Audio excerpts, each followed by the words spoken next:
This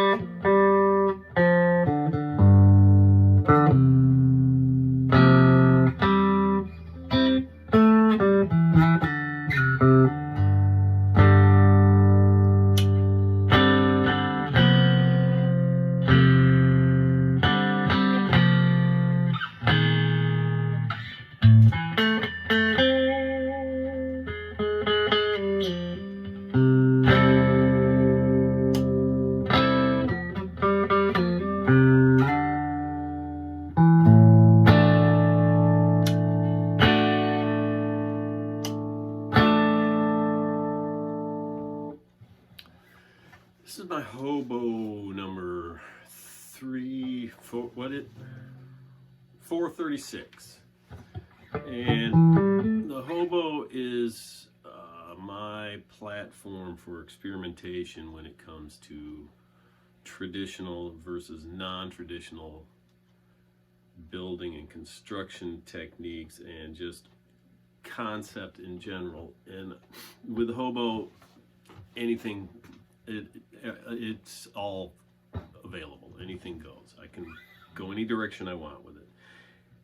It's still a guitar that works perfectly well. That much has to stay the same. You know, I have the nice neck and scale and frets and everything are in the right place, so it functions as a guitar as normal.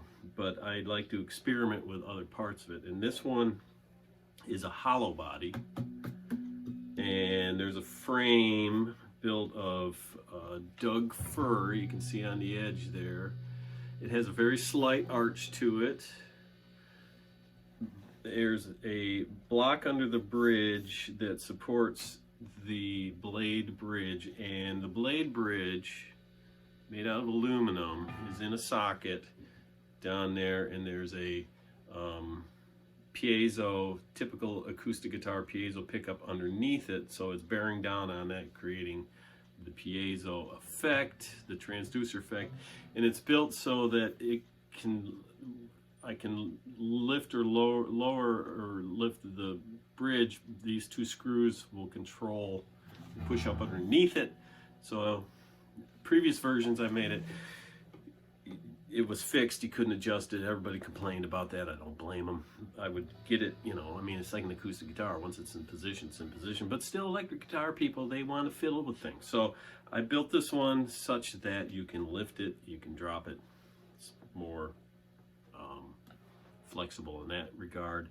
It's fixed compensation. This thing does move a little bit back and forth, but that's all you need to compensate for whatever gauge of strings. I tend to put 10s on everything because that's what people like. You can easily put 9s or 11s or, God forbid, 12s. I don't know why anybody ever does that, but they do. It's because they got cheese grater fingers, so they can take it. The piezo, I mean, under here we have a humbucker, my Type 2 humbucker, which is a very warm sounding, very full sounding humbucker.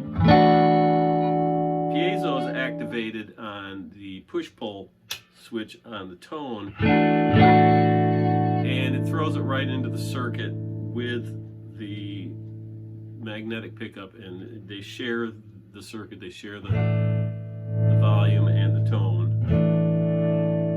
Do not separate it. That's not how this works. It's all passive, there's no batteries.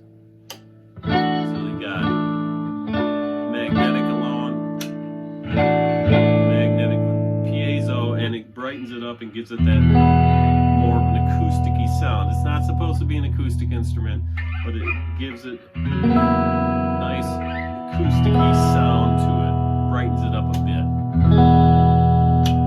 So I envision this guitar as something for, you know, the singer-strummer, not a wheedly-deedly guitar. It's not meant to stand up in front of a Marshall and squeal. That's not what it is. It doesn't even look like that, right? So this is for the people who need an acoustic guitar but can't have one because of certain situations. And it's a lot more comfortable to play. I mean, it's a thin line, right?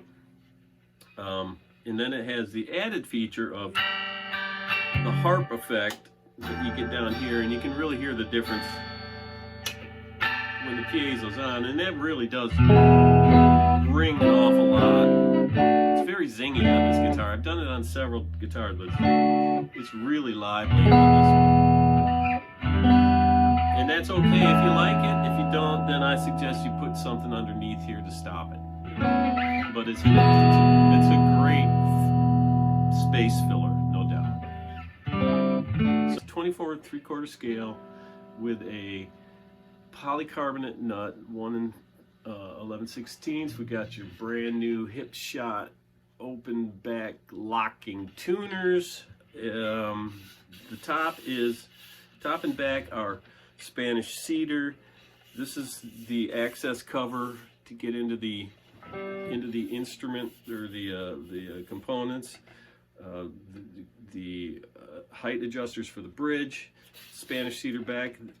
The back is not glued together. There's gaps in here. That was intended to do that so that there's a certain amount of breathing that the top and back have. So that you can see the gap. If you look close, you can see the gap. This piece comes out. These don't. They're glued to the frame. This piece does come out, but it's not, one solid piece either side. The neck is a walnut and then a maple head with a granadillo fretboard. First time I've ever used granadillo, hard as a rock. It's pretty amazing stuff for a fretboard.